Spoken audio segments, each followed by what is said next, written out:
Hi hello friends, how are you? I hope you are all fine. ఎలా ఉన్నారు? అందరూ బాగున్నారా? నేను బాగున్నాను. మీరు బాగుండాలని మనస్ఫూర్తిగా కోరుకుంటూ మీ రైటర్ మేరీ జాస్మిన్ యానక. ఈరోజైతే నేను మ్యాంగో సీడ్స్తో జెర్మినేషన్ చూపించబోతున్నాను. మామిడి మొక్కని ఎలా అంటే మామిడి సీడ్స్ నుండి మామిడి మొక్కని ఎలా పెట్టాలో చూపిస్తాను నేను మీకు. చూడండి, ఈ వీడియోలోని చిన్నప్పటి మెమోరీస్లో కొన్ని పూలు ఉన్నాయి.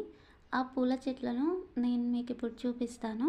దానికి ముందు నేను మ్యాంగో సీడ్ని ఎలా నాటాను, మొక్క ఎలా వచ్చింది అనేది కూడా చూడండి.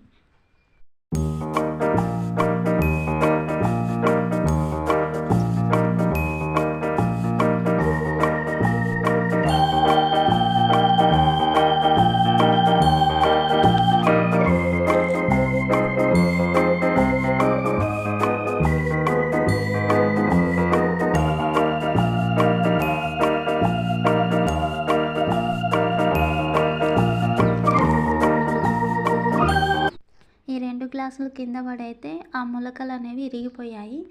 కాబట్టి ఇదొక్కటే వచ్చింది చెట్టు. మా చిన్నప్పటి మెమోరీస్లో ఈ పూలు అనేది ఒక పార్ట్ అని చెప్పాలి.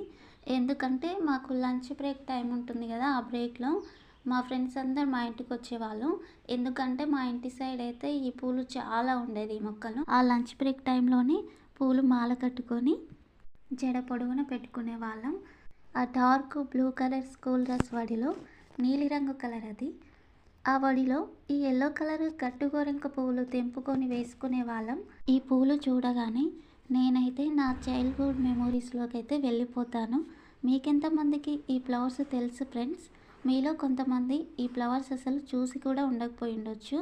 మా సైడ్ అయితే వీటిని గట్టుగోరెంక పువ్వులు అంటాము. ఈ పూలతో మేము చిన్నప్పుడు చాలా రకాలుగా ఆడుకునే వాళ్ళము. ఈ ఫ్లవర్స్ మీకు గుర్తున్నాయా? అసలు మీలో కొంతమందికి ఈ ఫ్లవర్స్ అసలు తెలియకపోయి ఉండొచ్చు. మీలో ఎంతమందికి ఈ ఫ్లవర్స్ తెలుసో చెప్పండి ఫ్రెండ్స్. ఈ చెట్టుని, ఈ మొక్కని చూపించడానికి అయితే ఒక రీజన్ ఉంది. ఈ మొక్కని ఒకరు మా ఊళ్ళో వేళ్ళతో సహా తెంపి వాళ్ళ ఇంటి ముందైతే పారేశారు. చాలా పెద్ద మొక్క అది, చాలా పువ్వులు పూసాయి. ఆ పూలన్నీ కూడా ఎండిపోయినాయి, కొన్ని వాడిపోయినాయి. ఆ పూలని, ఎండిపోయిన పువ్వులని, వాడిపోయిన పువ్వులని నేను మా చెల్లి కావ్య అని అయితే తీసుకొచ్చాము. ఆ పువ్వులు తెచ్చి ఈ డబ్బాలో అయితే వేశాను నేను. చూడండి, ఇప్పుడు మొక్క ఎదిగి పువ్వులు కూడా పూసింది. ఒకరు అవసరం లేదని పడేసింది మా ఇంట్లోకి వచ్చి పువ్వులు పూస్తుంది. ఓకే ఫ్రెండ్స్, వీడియో నచ్చితే లైక్, షేర్, సబ్స్క్రైబ్ చేసుకోండి. బాయ్. అక్క మంచిగా వస్తుంది అక్క.